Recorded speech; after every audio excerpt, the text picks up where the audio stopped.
हरे कृष्ण। मोहिनी एकादशी की कथा, जैसे कि आप जानते हैं कि आज एकादशी है। श्री कृष्ण कथा में सभी भक्तों का स्वागत है। आज 1 मई 2023 और सिंधी भावर माताऊं अज हिंदी में कथा ॿुधिजो। 4 मई ताईं तव्हांखे हिंदी में ही कथा ॿुधणी पवंदी। आइए आज मैं आपको एकादशी की कथा बताऊं। बहुत सुंदर कथा।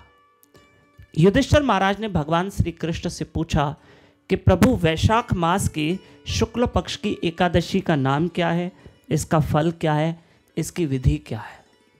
तो भगवान श्री कृष्ण ने यही बात युधिष्ठिर महाराज को बताई कि एक दिन भगवान श्री राम ने भगवान श्री राम ने वशिष्ठ मुनि महाराज से पूछा था इस एकादशी के बारे में। हाँ, भगवान श्री राम ने स्वयं ने पूछा था। तब वशिष्ठ मुनि महाराज जी ने ये कहा था कि जो हे श्री राम, भगवान राम को बताया जा रहा है।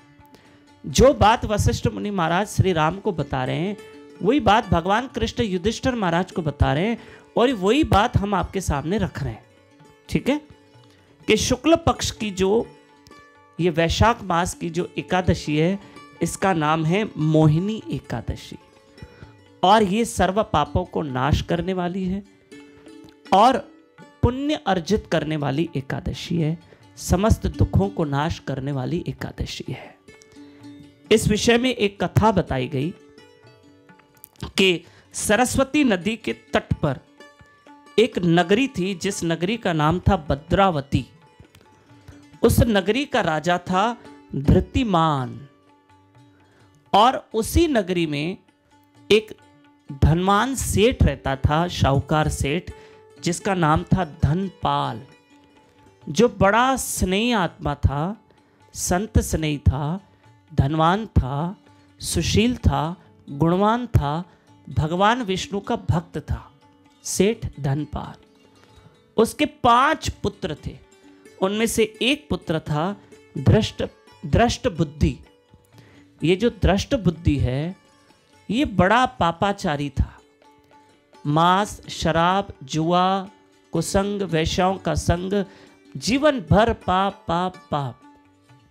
सेठ धनपाल ने एक दिन अपने बेटे को घर से निकाल दिया और जाओ, तुम्हारा कोई हमसे रिश्ता नहीं है और न ही हमारे परिवार से कोई रिश्ता है। अब उस दृष्ट बुद्धि, नाम तो दृष्ट बुद्धि था पर वो दुष्ट बुद्धि था।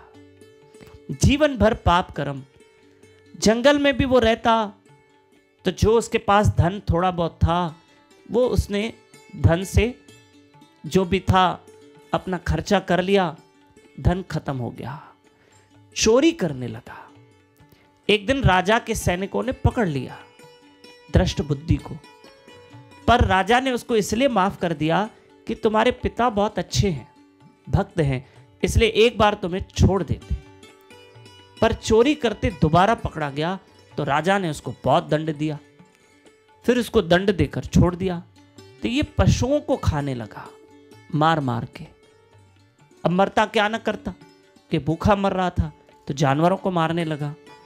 ठीक है, ऐसे में क्या हुआ कि एक दिन ये बड़ा दुखी था दृष्ट बुद्धि और एक नदी किनारे बैठा था। वहीं से गंगा तट पे बैठा था ये दृष्ट बुद्धि। तो वहीं से कौंडिन्य ऋषि जो वहां से स्नान करके निकले और उनके जल के छींटे दृष्ट बुद्धि पर पड़े, क्योंकि कौंडिन्य ऋषि का जो शरीर था वो गीला था और जल के छींटे उस दृष्ट बुद्धि के ऊपर पड़े और दृष्ट बुद्धि को बुद्धि आ गई और ऋषि के चरणों में गिर गया कि मैं बहुत पापी हूं, मुझे अपराधों से बचाओ, मैं क्या करूं।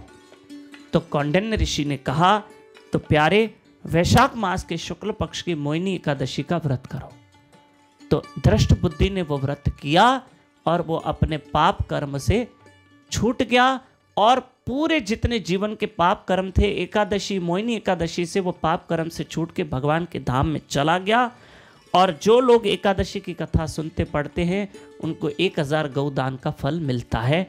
ये कथा कूर्म पुराण में लिखी है। तो ये थी एकादशी की कथा। मैं उम्मीद करता हूँ आज एकादशी रखोगे, ज़्यादा से ज़्यादा भजन करोगे। कल सुबह 4:30 बजे ब्रह्म मुहूर्त पे उठना, कल आपकी द्वादशी है। और आज 1 तारीख और कल सुबह 2 तारीख मैं कोल्हापुर गांधीनगर शहर में हूँ। दोनों दिन सत्संग है। आज शाम को एकादशी के दिन 6 बजे बाबा गोपाल दास गौशाला में, कल 2 तारीख सुबह 8 बजे बाबा गोपाल दास मंदिर में। हरे कृष्ण।